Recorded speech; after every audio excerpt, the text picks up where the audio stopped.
జంట హత్యల కేసులో కర్నూలు కోర్టు సంచలన తీర్పిచ్చింది. ఇద్దరికి ఉరిశిక్ష, ఒకరికి జీవిత ఖైదు విధించారు. కర్నూలు అదనపు జిల్లా జడ్జి ప్రదీపాదేవి నారాపురం శ్రవణ్ వరప్రసాద్లకు ఉరిశిక్ష విధించింది. ఇదే కేసులో కృష్ణవేణికి జీవిత ఖైదు విధించారు. కర్నూలు చింతల మునినగర్లో గత ఏడాది మార్చిలో భార్యను దారుణంగా హత్య చేశాడు శ్రవణ్ కుమార్. పెళ్లైన 14 రోజులకే భార్యపై అనుమానంతో ఆమెను అత్తను దారుణంగా చంపాడు. హత్యకు శ్రవణ్ కుమార్ తల్లిదండ్రులు సహకరించారు.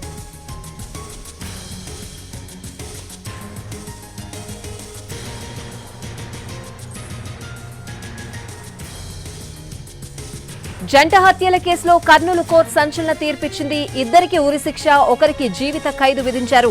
కర్నూలు అదనపు జిల్లా జడ్జి ప్రదీపాదేవి. ఇదే అంశానికి సంబంధించిన అప్డేట్స్ అడిగి తెలుసుకుందాం. మా ప్రతినిధి చంద్రశేఖర్ లైవ్ లో ఉన్నారు. చంద్రశేఖర్.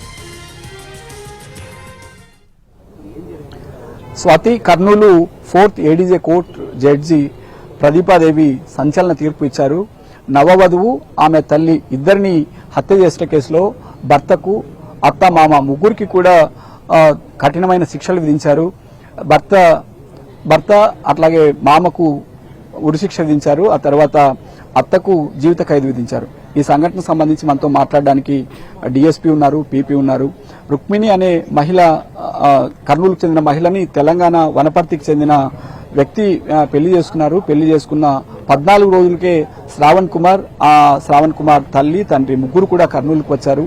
ఇంట్లో పథకం ప్రకారం భార్యపై అనుమానంతో హత్య చేశారు. రుక్మిణి తల్లిని కూడా హత్య చేశారు. ఈ సంఘటనపై వాళ్ళతో మాట్లాడే ప్రయత్నం చేద్దాం. అసలు కేసు ఇన్సిడెంట్ ఏంటి? నమస్కారం అండి.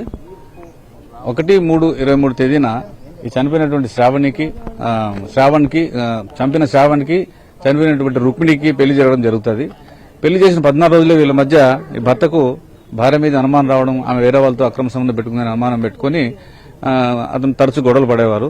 అందులో భాగంగానే ఈ శ్రావణ్ తండ్రి అయినటువంటి ప్రసాద్, వాళ్ళమ్మ కృష్ణవేణి ఏం చేశారు, వనపర్తిలో ఉన్నటువంటి ఈ రుక్మిణిని, రమాదేవిని, వెంకటేష్ని ఇక్కడ కర్నూలు పిలిపించి వాళ్ళ ఇంటిలోనే ఆ కత్తులు తీసుకుని దారుణంగా ముగ్గురిని పడవడం జరిగింది. అతి కిరాతంగా చంపడం జరిగింది. అందులో ఈ రుక్మిణి, వాళ్ళ అమ్మైనటువంటి రమాదేవి అక్కడికక్కడ చనిపోతారు.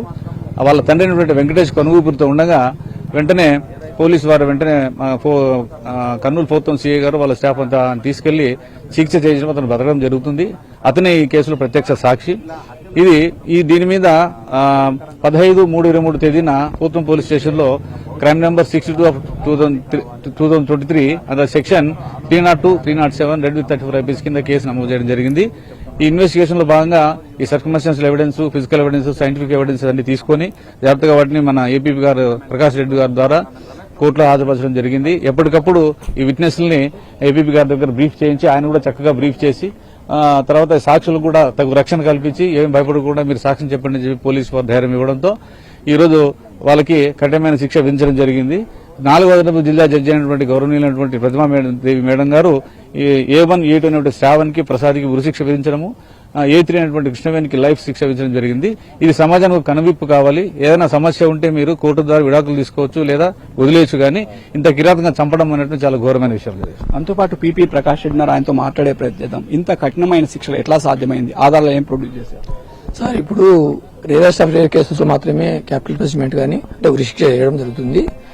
క్యాపిటల్ పనిష్మెంట్ అంటే ఇప్పుడు పెళ్లిన 14 రోజులనే చంపడం వలన ఇటువంటి సంఘటనలు రేరుగా ఉంటాయి. ఈ 14 రోజులనే కఠినంగా, ఘోరంగా అంటే బ్రూటల్ మర్డర్, ఇద్దరిని అంటే ముగ్గురిని చంపాలని ప్రయత్నం చేశారు. ముగ్గురు ప్రయత్నం చేసి చనిపోకుండా ఒక అతను బతికాడు, అంటే వెంకటేశ్వర అతను బతికాడు. అతను బతకడం వల్లనే ఈ కేసుకు బలం చేకూరింది. కానీ అతను లేకుంటే అసలు సాక్ష్యాధారాలు కానీ కేసు ఉండేది కాదు. ఇంకోటి ఏంటంటే కోర్టు వారు వాళ్ళకు బెయిల్ ఇవ్వకుండా వితిన్ 1 year లోనే డిస్పోజ్ చేయడం అనేది చాలా మనం అభినందించవలసిన విషయము. బెయిల్ ఇచ్చిన కనుక కేసు కూడా తారుమారే అవకాశం ఉంది. తర్వాత బెయిల్ ఇచ్చిన వల్ల లేట్ అవుతుంది కేసు. అప్పుడు కొంతమంది చనిపోవచ్చు, కొంతమంది భయపడి చెప్పకపోవచ్చు, ఇవన్నీ జరుగుతాయి. కాబట్టి ఇటువంటి క్రిమినల్ కేసుల్లో, సీరియస్ అఫెన్సెస్ లో బెయిల్ ఇవ్వకుండా, తత్వరంగా న్యాయం జరగాలంటే బెయిల్ ఇవ్వకుండా